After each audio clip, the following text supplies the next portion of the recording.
VOA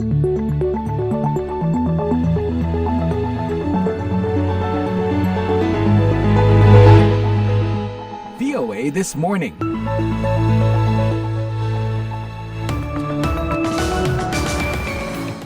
Hai, selamat pagi. Apa kabar? VOA This Morning kembali hadir menyapa Anda pagi ini live dari Studio 17 VOA di Washington DC bersama saya Rifan Dwi Astono dalam edisi hari Selasa 5 Maret 2024. Seminggu lagi Ramadan, apakah Anda punya persiapan khusus nih untuk menyambut bulan suci?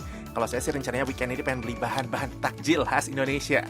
Biar nanti suasana Ramadan di tanah air tetap terasa di Washington DC. Dan mungkin persiapan lainnya adalah menyiapkan hati dan menyisihkan dana buat berderma nih. Karena banyak teman-teman kita di luar sana yang juga tidak seberuntung kita nih dalam menyambut bulan suci Ramadan. Sambil menemani Anda mempersiapkan Ramadan dan tentunya kegiatan hari ini, redaksi VOA sudah menyiapkan serangkaian berita hangat dari berbagai belahan dunia.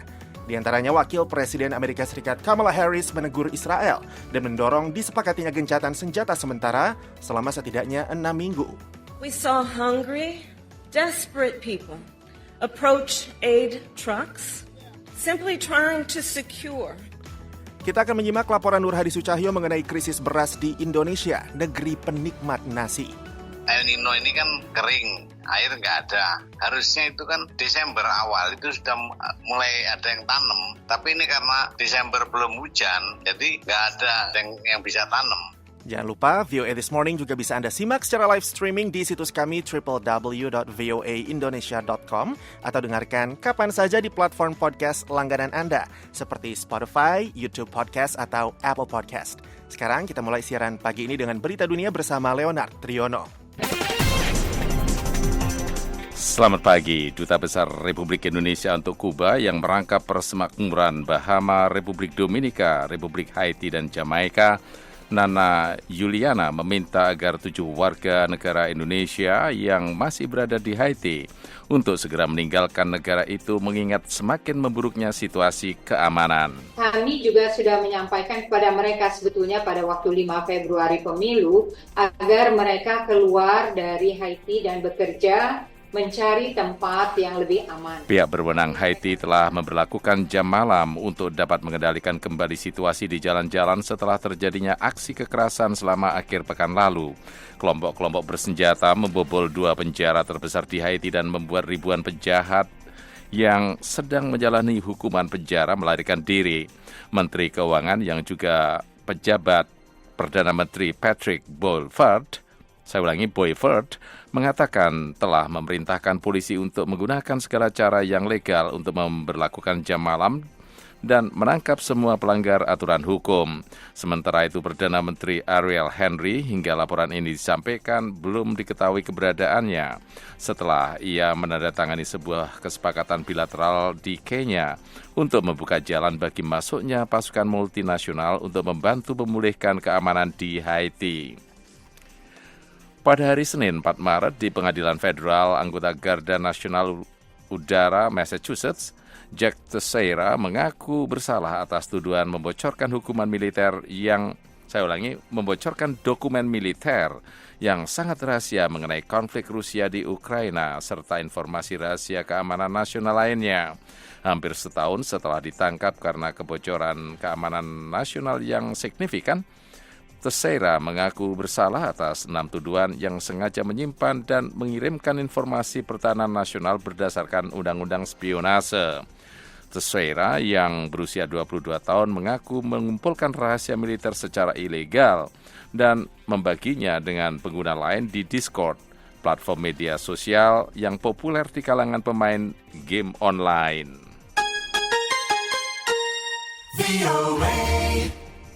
Mahkamah Agung Amerika memberi Donald Trump kemenangan besar pada hari Senin, sementara dia berkampanye untuk mendapatkan kembali kursi kepresidenan.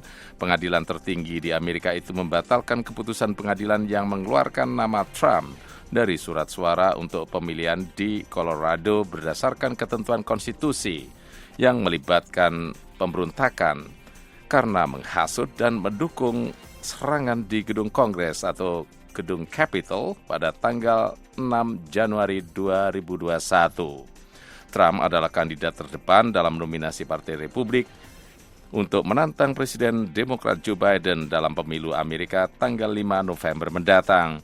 Satu-satunya saingannya yang masih bertahan untuk T-nya adalah mantan gubernur South Carolina, Nikki Haley.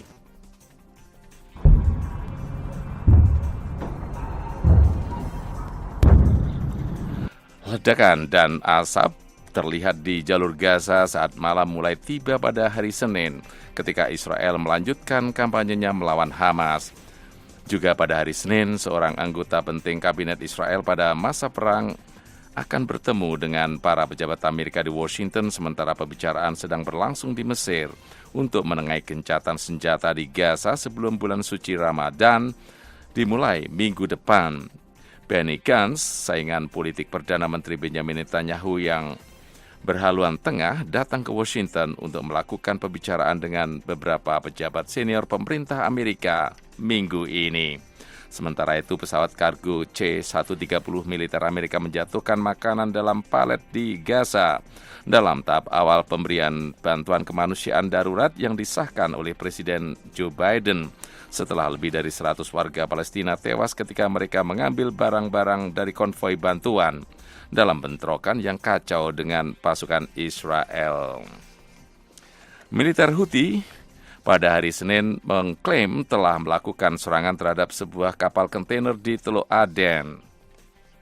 نفذت القوات البحرية في القوات المسلحة اليمنية بعون الله تعالى عملية استهداف لسفينة. Brigadir Jenderal Yahya Sari mengatakan dengan pertolongan Tuhan, Angkatan Laut Angkatan Bersenjata Yaman melakukan operasi terarah terhadap kapal Israel MSC Sky di Laut Arab dengan sejumlah rudal Angkatan Laut yang sesuai dan serangannya yang akurat dan langsung, katanya. Demikian Warta Dunia dari VOA Washington, saya Leona Triano. VOA This Morning, Wakil Presiden Amerika Serikat Kamala Harris menegur Israel atas bencana kemanusiaan yang terjadi di Gaza pekan lalu dan mendorong disepakatinya gencatan senjata sementara selama setidaknya 6 minggu. Sementara itu, mediator dari Hamas dan Mesir tetap melanjutkan perundingan di Kairo meskipun tanpa kehadiran pihak Israel. People in Gaza are starving. Wakil Presiden Amerika Serikat Kamala Harris pada hari Minggu mengecam Israel atas minimnya upaya negara itu dalam mengatasi bencana kemanusiaan di Gaza. Ini merupakan teguran paling keras yang pernah dilontarkan seorang pemimpin senior di pemerintahan Amerika. Menyampaikan pidatonya di Alabama, Harris mendesak Israel untuk membuka jalur penyeberangan baru di wilayah perbatasan dan tidak memberlakukan pembatasan yang berlebihan dalam pengiriman bantuan kemanusiaan. We saw hungry, desperate people approach aid trucks, simply trying to secure. Kita melihat orang-orang yang kelaparan dan putus asa menghampiri truk-truk bantuan. Mereka hanya ingin mendapatkan makanan untuk keluarga mereka setelah berminggu-minggu hampir tidak ada bantuan yang masuk ke utara Gaza. Mereka justru dihadang tembakan dan menghadapi kekacauan. Ia juga menyerukan gencatan senjata secepatnya di Gaza dan mendesak Hamas untuk menerima kesepakatan untuk membebaskan para sandera dengan timbal balik berupa jeda pertempuran. Komentar Harris dilontarkan pasca tragedi distribusi bantuan kemanusiaan pekan lalu yang sampai menewaskan warga di dekat kota Gaza. Para pejabat Kementerian Kesehatan di Gaza mengatakan lebih dari 115 orang tewas dalam insiden itu. Mereka juga menuding pasukan Israel sebagai penyebab kematian para warga. Karena pasukan Israel menembaki warga Palestina yang menghampiri truk-truk pengirim bantuan. Israel membantah jumlah korban yang disebutkan pihak Kementerian Kesehatan di Gaza dan berdalih bahwa para korban tewas karena terinjak atau tertabrak. Komentar Harris mencerminkan rasa frustrasi dan bahkan keputusasaan pemerintah Amerika terhadap perang tersebut, di mana Presiden Amerika Joe Biden menghadapi protes dari para pemilih berhaluan kiri yang menentang perang di Gaza, di tengah-tengah usahanya untuk terpilih kembali menjadi Presiden Amerika pada pemilu tahun ini. Harris bersama Menteri Luar Negeri Amerika Antony Blinken dan Penasihat Keamanan Nasional Jake Sullivan dijadwalkan bertemu dengan anggota Kabinet Perang Israel Benny Gantz pada Senin ini di Gedung Putih. Sementara itu, para mediator dari pihak Hamas dan Mesir pada Senin menyampaikan bahwa mereka akan terus melanjutkan perundingan untuk menyepakati gencatan senjata di Gaza, meskipun Israel memutuskan untuk tidak mengirim delegasinya. Perundingan yang dimulai pada hari Minggu lalu di Kairo, Mesir, disebut-sebut sebagai upaya terakhir untuk mencapai gencatan senjata pertama dalam perang yang telah berlangsung selama 5 bulan itu, yang bertepatan dengan waktu menjelang bulan suci Ramadan yang akan dimulai pekan depan. Pejabat senior Hamas, Osama Hamdan, mengatakan, وإن أي مرونة نبديها في التفاوض حرصا على دماء شعبنا. Fleksibilitas yang kami tunjukkan dalam perundingan ini adalah karena kami prihatin atas tumpahnya darah rakyat kami dan demi mengakhiri penderitaan dan pengorbanan mereka. Di sisi lain, kami juga siap membela rakyat kami sepenuhnya. Israel menolak memberi komentar secara terbuka mengenai perundingan di Kairo. Bani Rahayu, VOA Washington.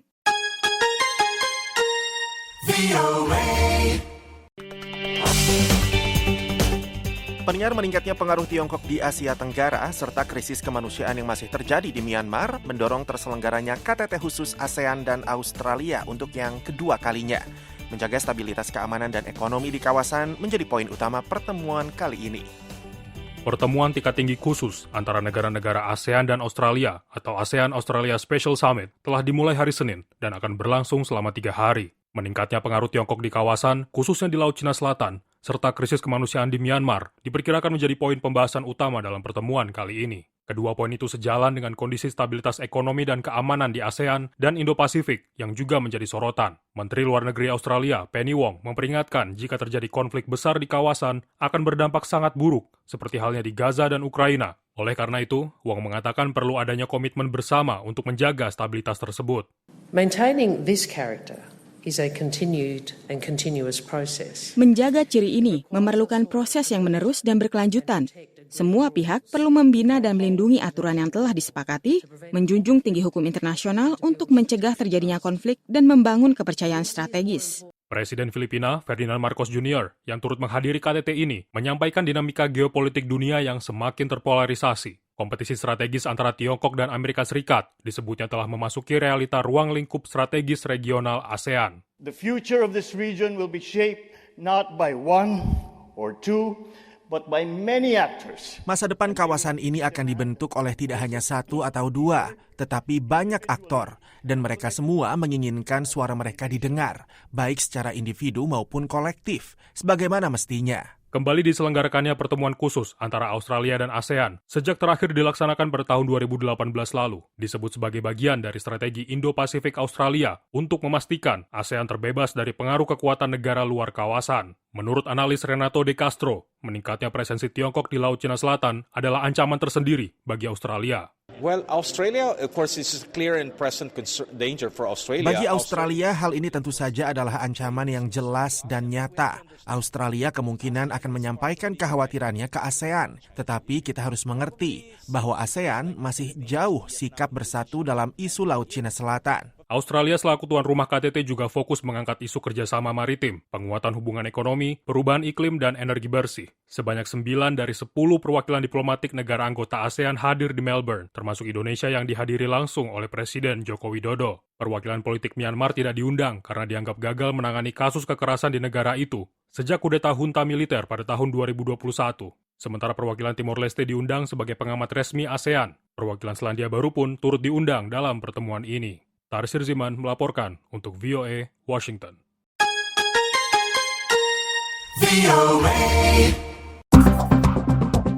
Kita beralih ke berita dalam negeri. Meja makan keluarga-keluarga menengah ke bawah di Indonesia mencuri perhatian di tengah penghitungan suara hasil pemilu Februari lalu. Nasi, menu utama mayoritas warga yang biasanya tersaji, menjadi masalah utama karena gangguan pasokan beras. Berkurangnya beras di pasaran yang berimbas pada naiknya harga komoditas ini bukan sesuatu yang tiba-tiba. Pakar pertanian dari Universitas Gadjah Mada, Yogyakarta, Profesor Dwi Jono Hadi Darmanto ingat betul, Badan Meteorologi, Klimatologi, dan Geofisika atau BMKG sudah memperingatkan dampak cuaca ekstrim El Nino sejak pertengahan 2023 atau 8 bulan yang lalu.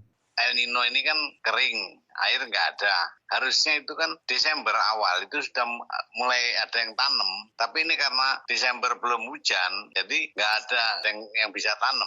Karena tidak ada panen, harga gabah naik hingga Rp7.000 per kilo yang memicu naiknya harga beras. Data menunjukkan 98,35% rumah tangga di Indonesia mengonsumsi beras, yang menjadikan Indonesia di posisi keempat sebagai negara penikmat nasi terbesar di dunia.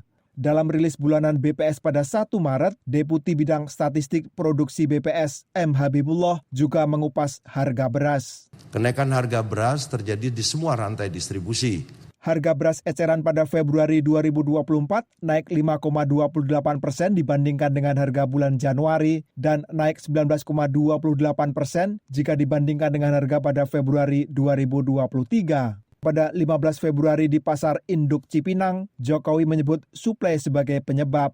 Ya, suplai itu karena memang panennya belum masuk. Yang dari produksi dipanen belum masuk ke pasar. Namun tidak semua setuju penekanan Jokowi terhadap El Nino sebagai faktor dominan dalam krisis beras ini. Anggota Komisi 4 DPR Johan Rosihan misalnya menyebut ini sebagai kegagalan pemerintah dalam produksi beras dan buruknya tata kelola beras mulai dari hulu sampai ke hilir. Salah satu faktor penurunan luas panen adalah karena petani saat ini belum tentu mau menanam padi. Khairul Anam, petani sekaligus aktivis pertanian di Blitar, Jawa Timur, kepada VOA menyebut menanam padi kadang justru membuat petani rugi. Kalau kita nanam padi dengan luasan lahan hanya 2.000 sampai 3.000 meter, kalau untuk padi ya nggak cukup untuk balikin modal aja kadang. Bukannya memperbaiki skema pemberian subsidi, pemerintah justru sekedar menambah besaran anggaran terkait persoalan ini. Usai bertemu Presiden pada 26 Februari lalu, Menteri Pertanian Andi Amran Sulaiman memastikan ada penambahan pupuk subsidi pada 2024. Dari anggarannya tahun 2024, 4,7 juta ton dinaikkan menjadi 9,55 juta ton. Sehari kemudian terkait kebutuhan air yang dilakukan adalah memompa air sungai dan bukannya memperbaiki saluran irigasi. Nur Hadi melaporkan untuk VOA Washington.